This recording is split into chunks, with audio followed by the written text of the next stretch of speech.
some more profit-taking to end the year on Bay and Wall Street. Now, the U.S. president did announce on Twitter today the U.S.-China trade deal, Phase 1, will be signed January 15th at the White House. This as the impeachment battle rages on in Washington. Markets, though, largely expecting the development around U.S.-China trade. So at the end of the year, the Dow was higher by about 22%, the S&P up by 28%, the NASDAQ higher by 35%.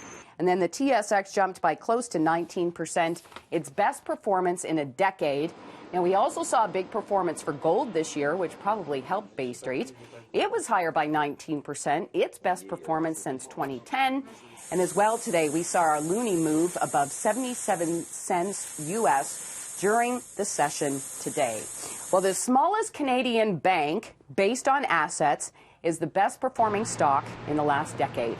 National Bank saw an annualized gain of almost 14%, including dividends, since 2009, punching above its weight in terms of its bigger rivals like TD and the Royal Bank. Now, the bank's popularity in Quebec gets at least some of the credit here. The province has seen strong employment gains and a government that has managed to balance its books.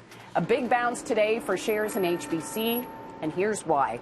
There has been a battle between two competing groups in an effort to take this company private. We heard today the group led by HBC Chairman Richard Baker is considering raising the offer to $11 a share from $10.30.